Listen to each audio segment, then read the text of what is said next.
Good evening, everybody, or good morning, depending where you are. We've got lots of speakers today who will be talking about the IOT, the Internet of Things, and whether it can inscribe itself or whether the IoT will be useful as a ledger in the future and how we see the future. So we have with us expert panelists who will share their opinions on that. But in the meantime, first I would like to say that we are recording this program and we have a Q&A session or chat in the bottom of the screen right there. So you can just write your questions as we go and I will interrupt and have a look.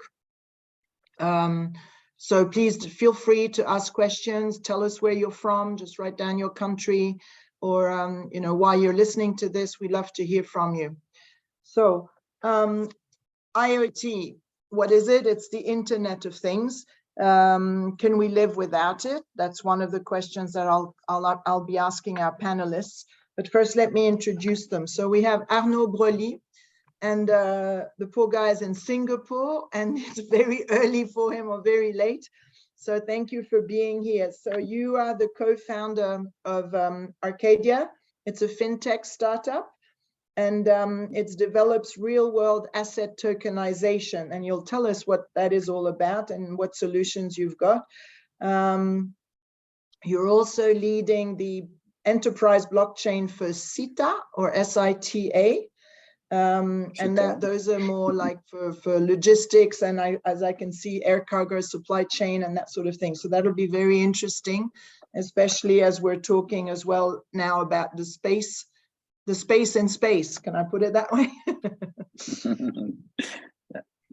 Then we have Laurent Vieira de Mello, who has 20 years experience in the management and business development of telecommunications.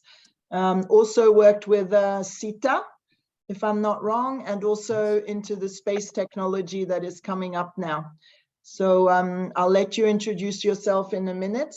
And then the question would be as well as why is IoT so important to our civilization today? Does it involve climate? Does it, you know, find solution for climate change or control, etc.? And then last but not least, of course, we've got Laurent Sauveur, whom we've met on a few occasions already here in Geneva. And you're the president of the Foundation for the Red Cross or the International Red Cross Committee. And you're going to talk to us about NFTs and how they're useful and your experience in the past with all this new technology. So to come back to my questions, how do you think IoT is useful for us in the future? Why do we need it so much? I don't know who wants to start. Maybe Laurent. Laurent number one, shall I call you? Yeah. From Yellow. Yes. Sure. So you asked us to introduce ourselves, right? Yeah. So in a nutshell, my background is in aerospace engineering plus an executive MBA.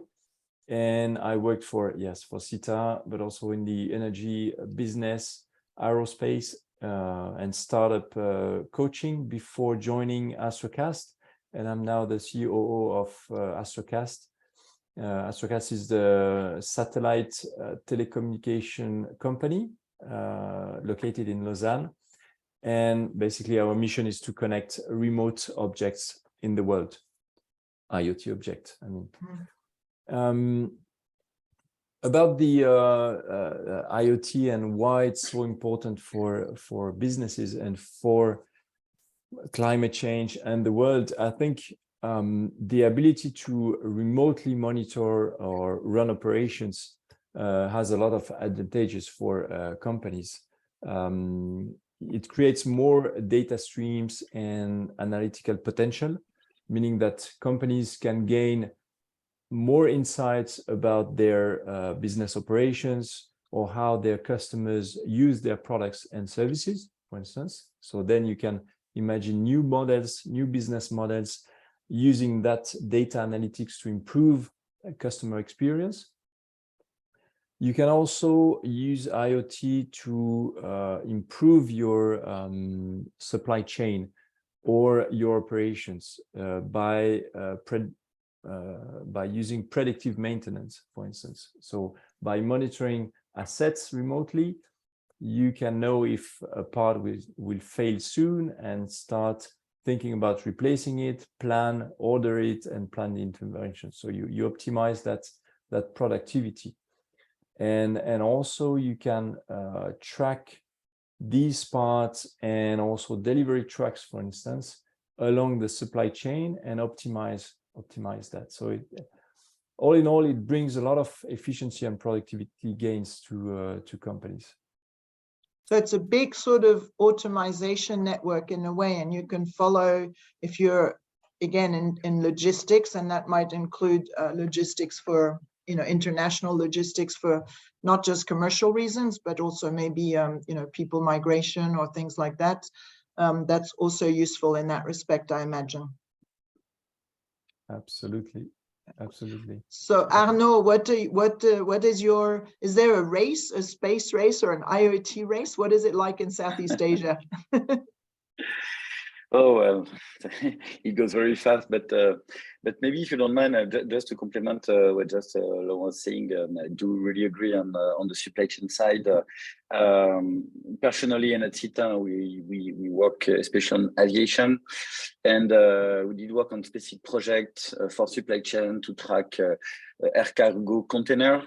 And one of the things that we learn in this journey is that the IoT really helps to bring some additional data on top of what the traditional system is bringing. So, and in our case, by putting some specific sensors on the shipment, we're able to really have better accuracy on the container location, but as well some new data about what's happening during transportation, humidity, shock or vibration, whether it would spoil the content or not. And it was really changing, I would say, the way that the transport is done in terms of responsibility and liability shift. Who and how to can prove who's doing something non-compliant. So yeah, it's really helping on this area. But okay. Otherwise, now to answer to your question, and well, I mean, I would need maybe a few hours to talk about Asia overall. And Asia, by the way, is not a unified bloc. Different countries having different pace of development in their economy.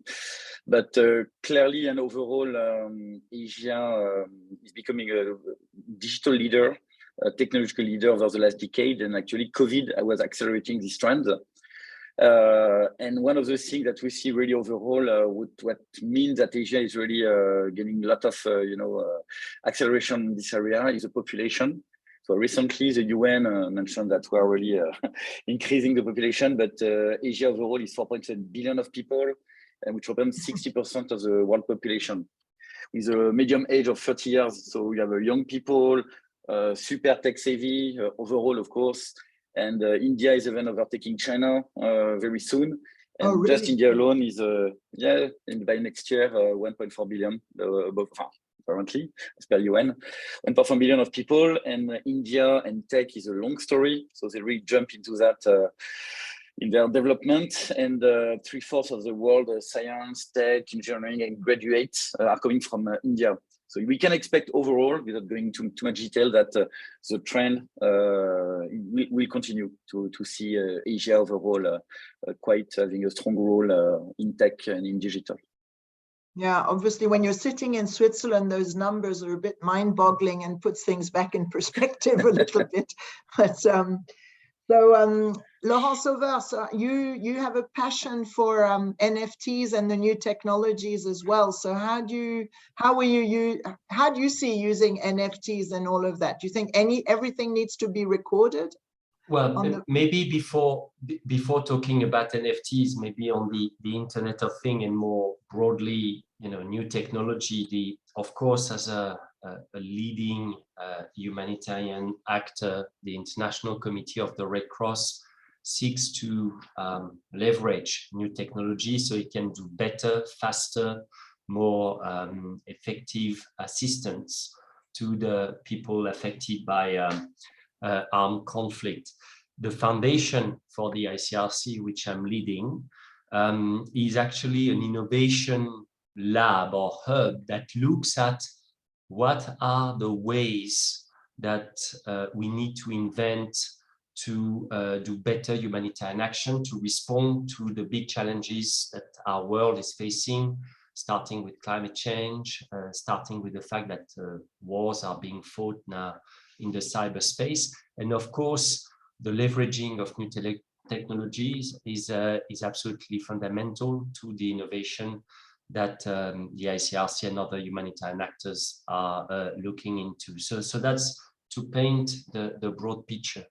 Now, when it comes to IoT, I'm not an expert on IoT, and I thank you, Sixtine, to talk about NFTs, but maybe just as a, as a connection with what my fellow panelists have said, humanitarian actors start to use IoTs, especially in the areas of logistics, when it comes to sensors that we put on vaccines, but that also, I mentioned the cyber war and cyber warfare that takes place. This comes with a risk, yeah, because you can imagine that in a given situation, you can manipulate these sensors from afar with disastrous consequences for humanitarian assistance. So we are looking as well at IoT-related applications for humanitarian assistance, even if we at the foundation are maybe a bit more further away from that. You mentioned NFT.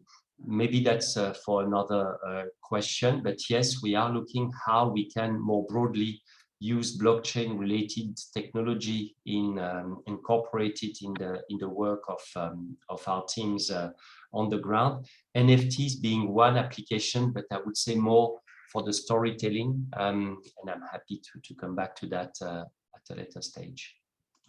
Yeah, I think it's also much about people and people ID. I know that WiseKey, which is the company heading WISe.ART, the NFT platform that I'm running, they're talking with various governments to even monitor the tourists and like create NFTs on the visas, which would have all the travel documentation, there may be vaccination history, etc., as instead of a visa. And then that would be in the blockchain, and that could be used in any other country as well. It's a huge industry and it's developing. I've got a few figures as well, and we're talking, mind-boggling numbers, like half a trillion, I would say, 469 billion, which is being invested in all that. Obviously, if everybody's launching, and maybe Laurent and Arnaud can explain, but if everybody's launching their own satellite out there and being decentralized, and Elon Musk is one of them, and I think Branson too goes into outer space and all that, but there's a lot of worry in the general public about pollution. Like, we've got enough on Earth and now we're polluting space, and all these things are going to fall back to the ground one day. So what's your answer to that? How do you calm people down? Well, perhaps can I just react on what my fellow panelists just said. Arnaud, you mentioned the increasing population. So we've just reached 8 billion people a few days ago. I'm not very familiar with NFT, but IoT, for instance, has a big role to play in this food supply issue. How do we feed an ever-increasing population, and this agri-tech can greatly benefit from IoT. By having sensors on the ground, you can optimize your crops. You can know when your crops are too dry, but also, because it's good to know that your crops are too dry, but if you cannot do anything about it, or you have to send someone to water them, then you lose part of the benefits. So we have some technologies, Astrocast has this technology, but other players as well, can enable bi-directionality. So you can retrieve information from the ground, but you can also send comments. You could update a firmware or security patch or something like that, but you can also turn on a valve to irrigate your crops if they need to. So that's a great benefit of IoT for this food supply chain. You talked about the debris in space, so that's another another topic. Yes, it's a growing issue. There's several aspects to it. The European Space Agency, they've issued some guidelines. They say that after the end of a mission, you have 25 years to either deorbit your satellite or put it in a graveyard orbit. But they go a bit further, and actually no later than next week, they will propose at their ministerial council to have a net debris policy on all of their mission starting 2030. So it means all missions going into space after that date, they aim at, well, the number they have right now is that 90% of them could be deorbited if necessary. So that is going, you know, they are trying to lead the path and lead by example. But so far there's no mandatory rules for anyone launching satellites in space to have deorbiting capability. You might know also that in Switzerland we have a great startup called ClearSpace based in Lausanne, and they want to launch a mission in a few years, I think, to go and grab a debris. So it's an active debris removal mission. Go grab the debris and then bring it back to the atmosphere and burn it in the atmosphere. Obviously, there's a high cost to it. So it remains to be seen how sustainable this solution is. But it's another way to tackle this issue. I also heard that there's some smaller satellites, maybe there's different layers, like some satellites go a lot further into space and some are a lot closer. And there's also some research being done on how to clean the oceans. So from space, you can see where these big islands of plastic, etc., and they can actually also recognize the very, very tiny nanoplastic particles underwater, like in the sea, and you can see that better from the Pico satellites apparently. So there's a company working on that. They were the old it was a boat here called Planète Solar, who was working with Gabriel Donjon, and now that's been bought and it's called Porima, and they're working hard on that, and they've got this artificial intelligence as well telling them where the winds are coming from for the boat, etc. So there's a lot. I mean, we're not talking about casual sailing, but obviously for professional reasons, there's a lot of uses for it, and not just maybe container tracking, but also to help pollution and to solve it more quickly. For sure. Yes. So and there's pollution. Sorry, Yeah. there's also pollution from satellites, but there's also all the rockets launching these satellites. They also contribute to debris in space, but also on the Earth. You're talking about the oceans, but it's funny because 2 weeks ago, there was a threat that a part of a Chinese rocket would fall on Europe, and actually the whole Spain airspace was closed for a few hours, 300 flights delayed, because there was a fear a part of that rocket would fall there, and it fell in the sea eventually close to Mexico. But yeah, there's different aspects to this. Yeah, it starts to be scary, right? It's we're worried about meteorites, but now we have to worry about our own thing, huh? We're shooting ourselves in the foot a little bit. Yeah, maybe if I may, Sixtine, because there is so many topics we're addressing, and maybe what Laurent Sauveur said about initially about identity, because it echoes some of the projects that we've done at CITA about digital identity, and through there is some variation or some fork of the blockchain called self-sovereign identity, which aim at providing, an immutable, permanent ID with the respect of personal information. And it's pretty hot with GDPR and all these rules in Europe. So with the angle of the passenger, we see that as an opportunity, especially at the time of the COVID, to use this digital identity, blockchain enabled, to make sure we can reestablish trust between governments. to make sure that, yes, they can accept a flight with people, travelers, making sure that they were duly vaccinated by a verifiable credential from a verifiable, reputable hospital. And beyond that, there is hundreds of millions of people, at least in Asia, certainly in Africa and so on, who cannot prove their identity and therefore cannot have access to any basic services, even prove who they are. So yes, it's a big topic, but maybe a bit beyond the panel, I don't know. But yeah, clearly a very hot topic. And to Laurent, second Laurent, actually, what you say is very true on agriculture, on agri-tech. And I know personally a lot of people in Malaysia, which is just on the north of Singapore, when we have a huge palm tree for palm oil industry, can be maybe a bit controversial, but they start really to use IoT, at least to track the harvest of the people, because you have certain time to do the harvest. And if you don't want to miss, as you say, if you want to wait some specific spots, so there will be certainly a lot of business for you if you come to see us in Asia, Laurent. I'll interrupt quickly because we already have a question from Anthony. Thank you very much.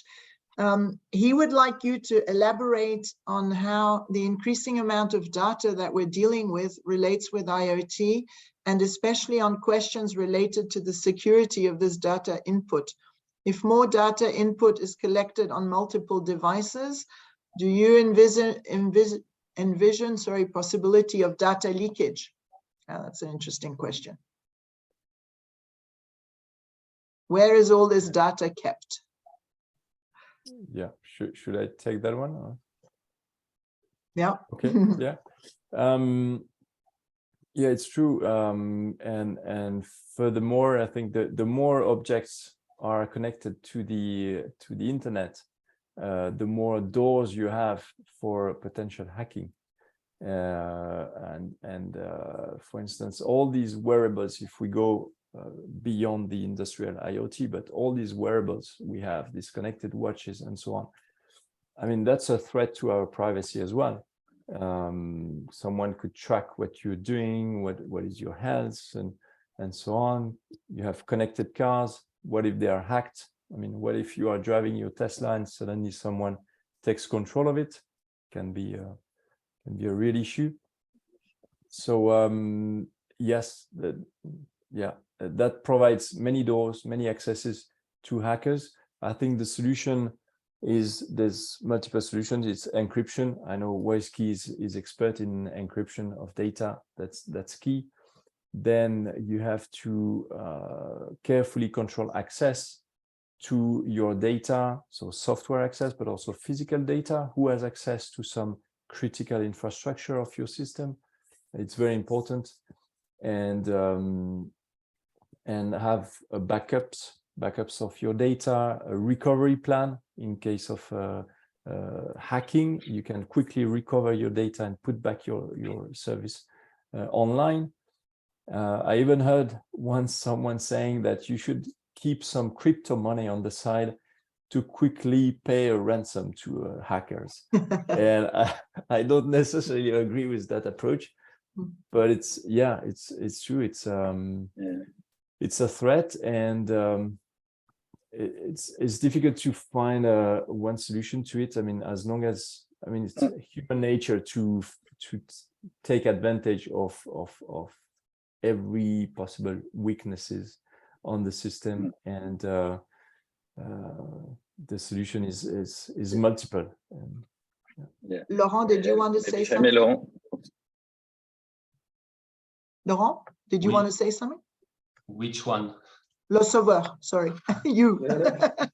Well, I think regarding IoT, we have two experts here, so it's not really my area. Like I said, the ICRC is looking at it, but we are looking at broad application of new technologies. But when it comes to the environmental impact of these new technologies, and you mentioned NFT, that has been a big issue for us, especially before what we call in the NFT world and the Ethereum world, the merge, where indeed, because of the mining of Ethereum, there was a significant or quite high environmental impact.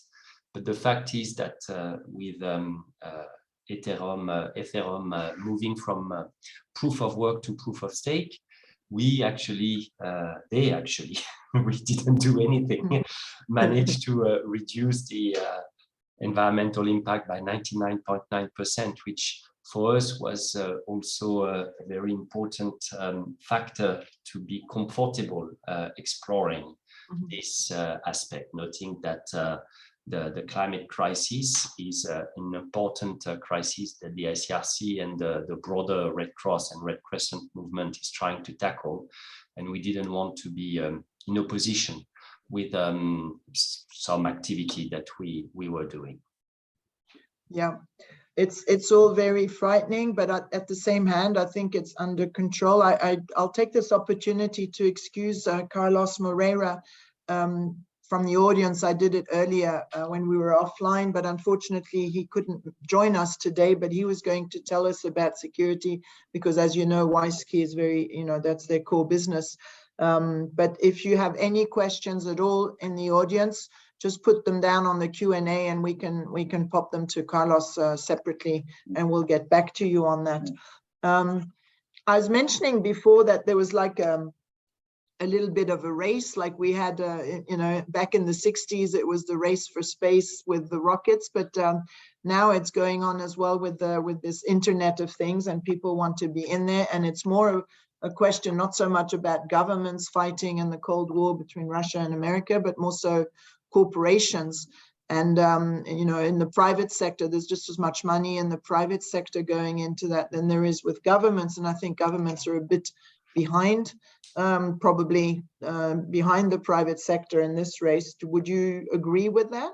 Or are you finding it difficult to get authorizations if you need any? Maybe Arnaud in Asia, seeing that you're... From overall, and again, to some of my experience when I can talk about, as mentioned about digital identity, there were a competition at that time, mostly at standard level. So some private sector were sending the standards, WHO starting to have their own standards, some consortium of big names, SAP, whatever, starting to do their own. So yeah, sometimes there is a race, but in maybe good emulation, but ideally better if they converge rather than they compete. So we can see that. In Asia, well, it really depends about the topic. The only thing I can say, really talking about Singapore, is that really Singapore government is really organized as a private company. It's amazing. You can really copy paste the governance, bonus, KPI. So there is not much, to my perspective, competition between private and public sector here, and even the public sector is really helping the private by grants, by helping companies, startups to get their office here locally. But once again, each and every Asian country is different. And maybe we'll talk about the climate change, but interestingly, when we talk about climate change, we point out China and of course, and some of the big countries, and certainly. But overall, I found the McKinsey report which just says that Asia is leading the climate transition. I was a bit surprised, but yes, apparently the largest share of renewable energy, 45%, is coming from Asia. So, of course, big number, lot of people, so a lot of impact. But they are really taking seriously at government and private sector the I would say the target to net zero carbon emission and others ESG goals. Well, we'll see what happens after COP when they come back with the reports of this COP27 in Sharm el Sheikh. Yeah. It'll be news. What do you think, Laurent, in Europe? Is the governance about to hit us hard or not? Well, I think there's more and more regulation, like for the debris I mentioned before. Mm-hmm. Then there's a race. There's a lot of actors, but we have to distinguish between legacy operators and these new operators brought by the new space approach.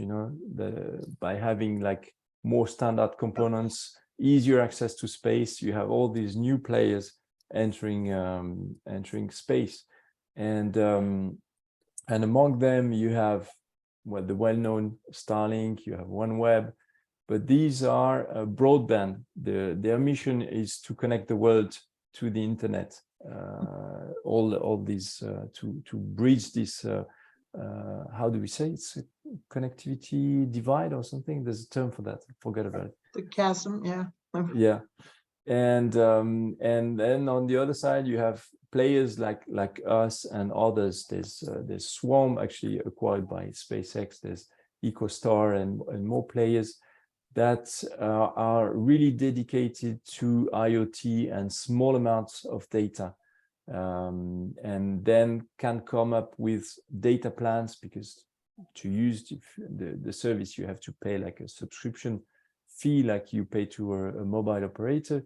Can come up with data plans tailored for IoT and with very small costs for small amounts of data. Okay. What legacy operators and these broadband players cannot offer today. Laurent, le Sauveur. Sorry, I have to keep saying the last names.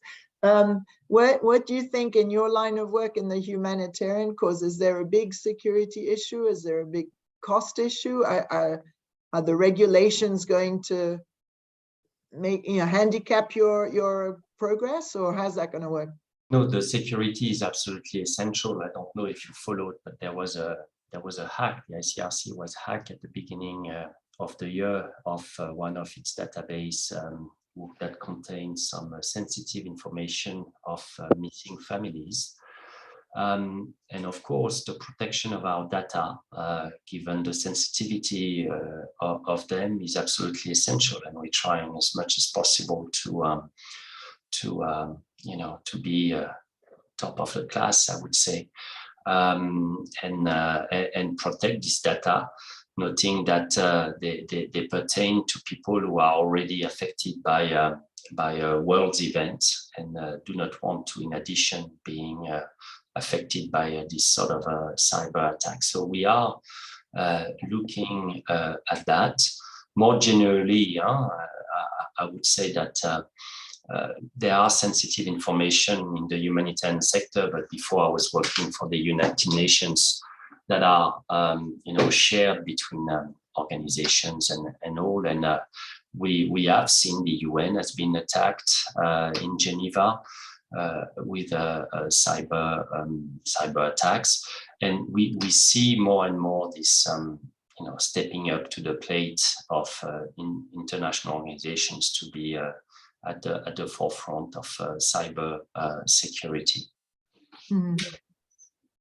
Connectivity, of course, around the entire world is what makes it happen and is what makes it easier and workable. But on the other hand, of course, as you said, leaving open to many gates. So maybe we'll be looking at, well, in Switzerland, we always talk about our nuclear bunkers down, in our cellars.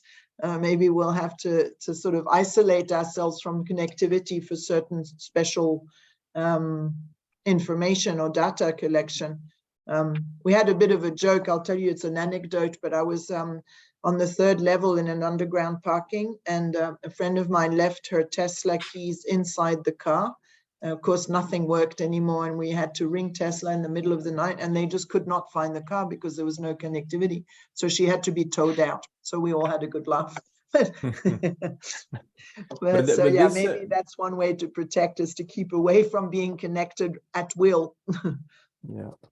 But this security issue, I believe, Laurent, is even more relevant for humanitarian workers, because they, by definition, they travel the world in remote places. They carry their laptops that they can lose. They connect to some networks that might be insecure. So I can imagine that it's a big topic for you.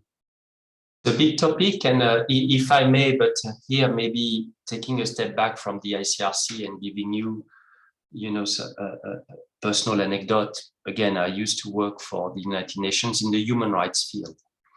And when you work for human rights, you have, usually you're on the good side of the fight, and you are trying to protect human rights defenders. But these defenders in some countries are actually persecuted and sometimes risking their death.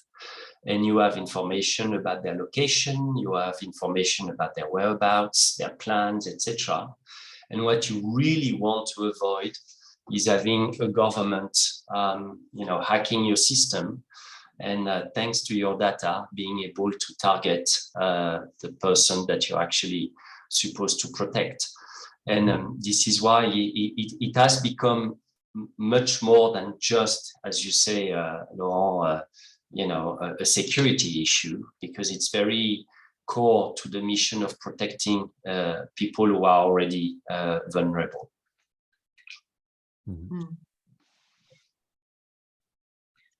Again, I think a lot of people are sort of concerned with the IoT and this new technology. People think it's commercial as well, and that it's intrusive and all that. I know that Davos next year in January is going to be concentrating on IoT, on the subject as well, so that'll be interesting. And then also how, as we said earlier, how to store the data, and whether the ledgers should be again individual, or I don't know how you say it, and decentralized from the cloud or whatever. So how in Davos, how do you think are you guys going, just from curiosity? Are you going to be involved? Not yet planned, unless you invite us, Sixtine. We can. Well, WiseKey's been going to Davos every year for a long time. But yeah, we're going to be talking about IoT, and also maybe I should say that WiseKey has signed up with a company called Fossa down in La Linea in the south of Spain, and they're also sending with SpaceX, actually with Elon Musk, our little Pico satellites, and they're connected mainly for agricultural reasons, but obviously the scope is large and wide. So I don't know, maybe Elon Musk is losing popularity with Twitter, but I think his work on the research is actually very interesting. Would you agree with that? Or is he competition, or is he going too fast, or does he know what he's talking about? Don't really know. He's certainly inspiring, then a bit controversial, and I don't know. This is recorded and live on YouTube, so I need to be careful. He'll love it. He'll love the channel, the challenge. May I remind people that we can ask questions? We have one there right now. This is addressed to Laurent. Have you been investigating artificial intelligence to find fraudulent patterns in the human rights field? No, we didn't to find a fraudulent pattern, but we were looking at artificial intelligence. I mean, different type of applications. For me, it's interesting when we say, Laurent, Sauveur, or the UN or the ICRC, have you been exploring? At the end of the day, what I saw is that we're a bunch of humanitarian, human rights advocates, etc., but we don't know much about technology. And the whole key, the key about finding applications and the right application is to have a constructive dialogue with the people who maybe do not know anything about our work, humanitarian or human rights, for instance, but who knows all the applications of their own technology, whether it's AI, drone, etc. And I remember I will quote them because they are a partner of my former organization, IBM. We had this workshop between their dev and our human rights officers, who are lawyers, for 2 days trying to identify what they could do. When it comes to AI, one of the applications when I visited the IBM HQ that I was particularly impressed with was the ability to fight disinformation. In other words, on social media, they had built a robot to respond to information that were clearly disinformation based on a scanning of all the information that were available on the internet. And that for me was really, really impressive. And I thought that at the 21st century, it's really something that we could actually use more. Now, one thing with AI and linked with the human rights field and also with a feedback from my colleagues at IBM. An AI pattern is as good as the data that you're putting in it. So in Laurent, can I just interrupt you 1 second? Your sound is going down. Maybe there's something in front. Yeah, I guess right. I'm using the camera micro, so if I don't stand tall, then voila. But just to finish, on AI is as good as the data that it uses. And from a human rights standpoint, if you're using data that are biased, whether it's biased from a gender standpoint or etc., you will get a pattern, future pattern that will be biased. And I think the key for any AI application, or at least this is where I left it, was to how to ensure a clean set of data to actually use at the, let's say, at the best, to the best power, this wonderful tool, which is at the end a tool, yeah, and which will be dependent on the data that we will feed. I'm closing. Yeah. Well, I think it's very especially true. Yeah. Yeah, just meant to add maybe just in the windows of airport security, because also is connected. So there is a lot of AI project as well on faces recognition and so on. And it's true that I would say the IoT needs AI to recognize this meaningful pattern, as long as, of course, data is correctly cleaned up. But what is great is really the speed of analysis and the accuracy of analysis. Otherwise, as you say, you will have a nice information, but maybe the pattern and the outcome of that will be found after the event is needed. So the speed of decision, especially from data, multiple bunch of data gathered by IoT, computer vision, and so on, is really important. Yeah, to have a proper, well-designed AI engine. Also, I think the tracking of devices, like I come from the art world, and you know, like people really need to know, museums, when you lend out your multi-million-dollar painting to an exhibition or whatever, now they're using these chips, etc., and the connectivity to determine whether there was a huge humidity drop or temperature drop, or displacement is one thing, but also a shock, like a rapid displacement if somebody dropped it. All that can be gathered now, and of course it's important for insurances, it's important for even the restoration if it's required afterwards. So, and it's the same, I believe, with wine growers. I mean, they're starting to put chips on their bottles, you know, when these travel, or if they've been tampered with on the cork and whatever, all that can be traced back now and then recorded. And especially in the art world, or any industry where history is important, you know, you're starting to do a record. I mean, for me, as far as art is concerned, this new ledger, which will be all this data collection, is like the new catalogue raisonné for an artwork. But again, like for an artwork that is already an old master's, if the information is wrong to begin with, well, that doesn't help very much. So, I mean, the authenticity of it is still relative. But if we start from today, I'm sure in 150 years' time, it will be super useful and, you know, common ground, really. Would you say that? Would you say that in like, I don't know in how many years, but let's say in 50 years, everybody will be connected and it will be second nature? I think with the mobile phone, we're already over-connected. Yeah, that's true. But what you said, yeah, and it depends on the purpose. Just as you said, proof of authenticity is absolutely key, and some of the implied benefit is as well the fight against fraud or fake, and we see that especially in the pharma industry.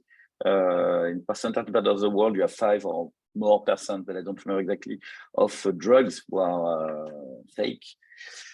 And you don't want that. No one wants that. So yeah, so that's as well one of the answers. You can track at shipment level, box level, factory to raw material level, that yes, this stuff is really well manufactured. So it works to be well connected. In some other case, it's good to disconnect.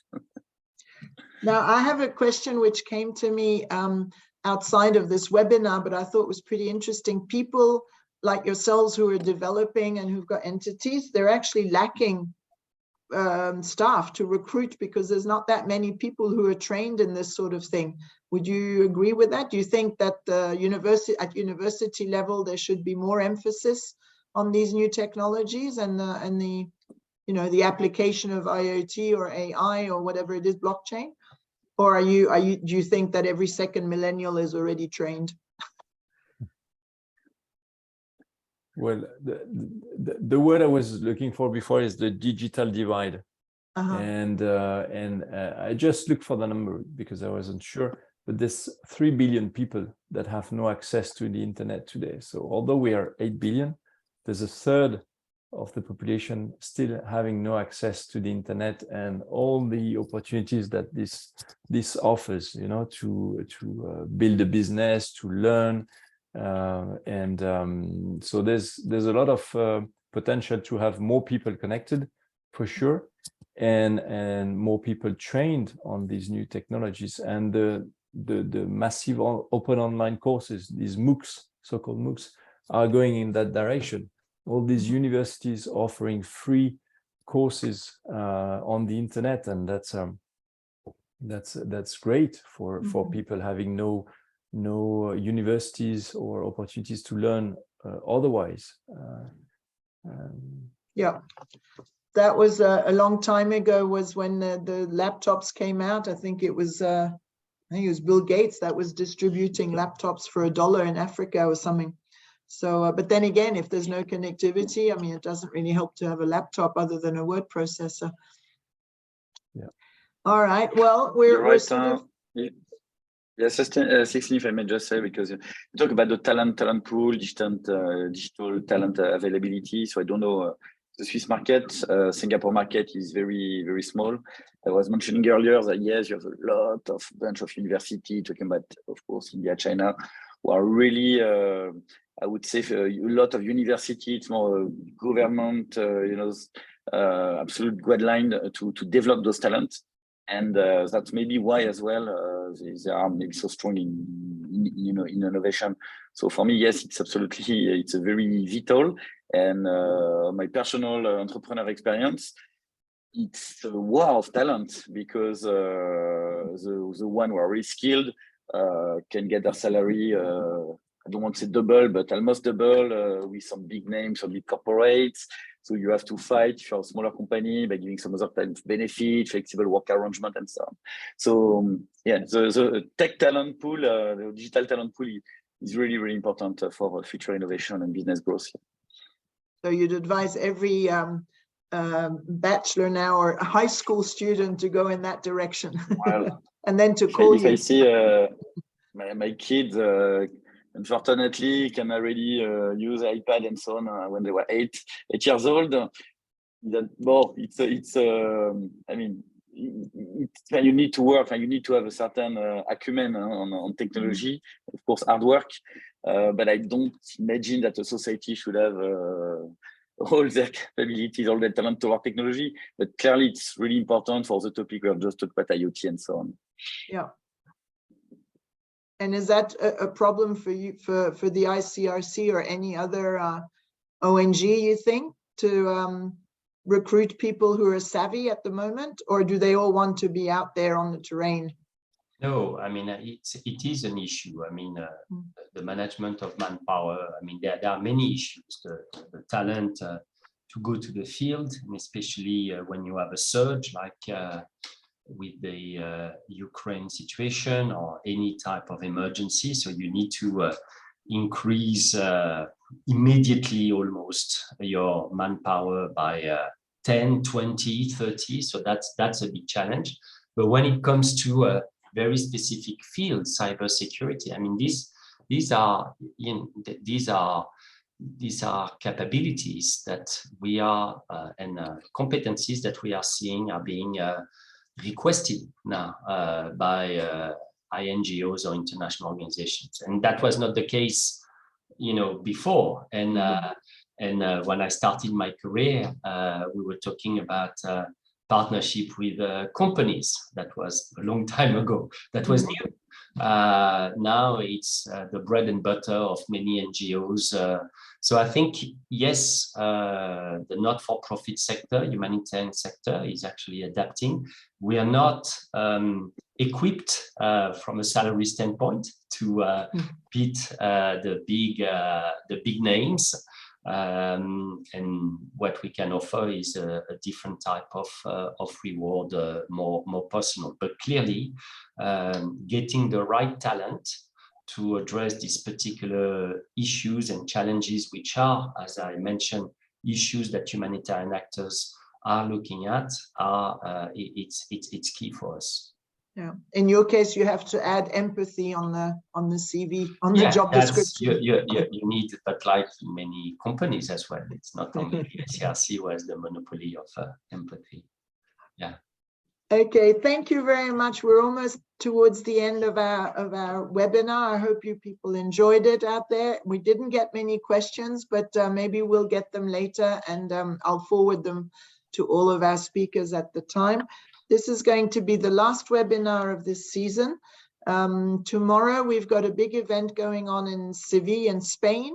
So if people are interested in acquiring or collecting NFTs from artists from Spain over the net, it's all going to be online tomorrow afternoon at 3.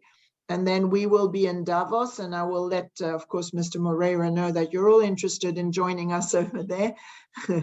And then we've got another event. We do a lot of fundraising, actually. And so this is why Laurent and I are often in discussion. But we've got an event on the 10th of December with a company called WISe.ART. And they sort of talk about issues for the UN through the channel of art. And so they're and culture. So they're selling an NFT with an operatic singer called Jonas Kaufmann.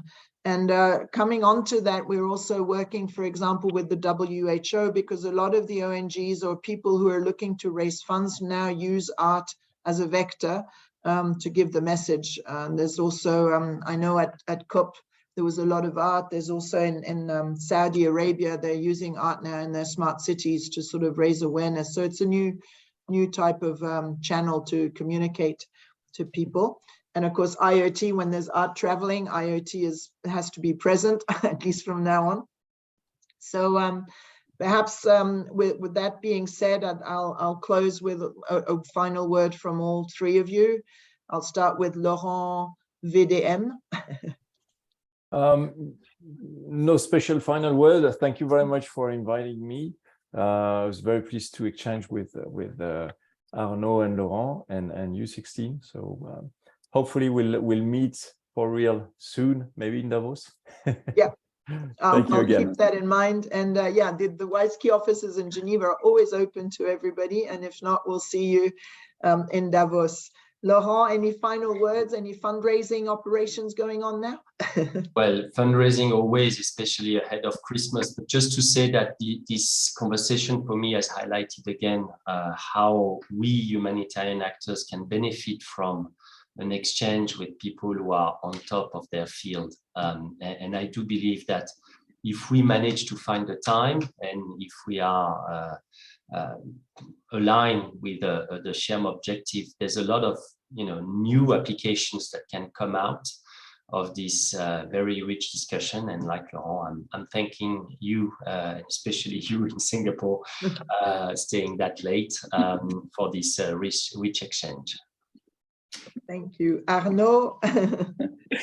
Yeah, thanks for inviting me today, and very happy to participate, fully contribute with the experience that I have on this field. But just we talked about IoT, AI, blockchain, but my just takeaway is that it's not one technology against or to supersede one of the others.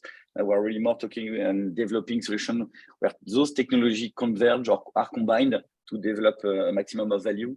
But it depends about the use case. But yes, technology. I mean, that's a great area to be in. Yes, I encourage a new generation to be in this field.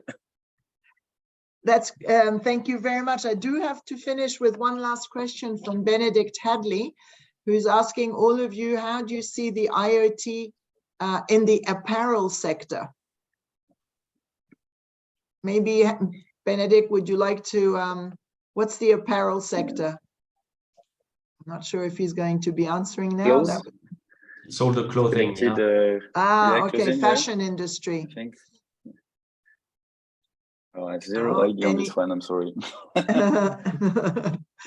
Any thoughts on that? Well, you know, with Laurent, as you're often shipping not just apparel, but you know, a lot of vital materials, no?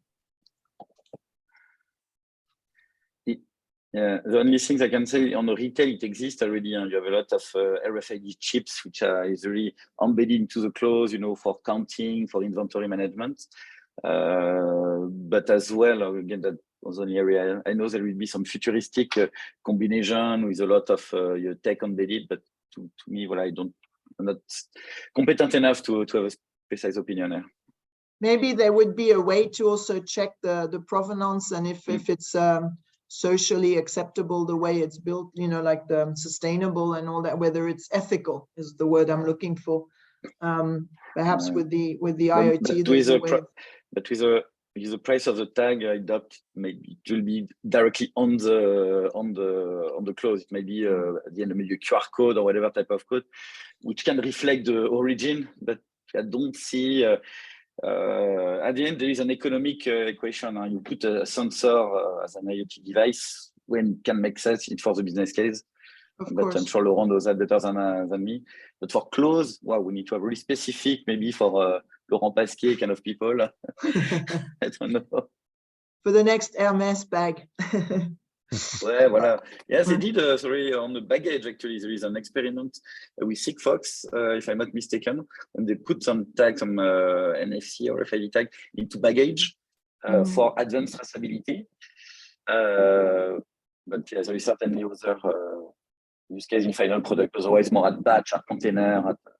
Yeah, it should be more perhaps for the luxury industry as well, in this case, the watch industry too, probably.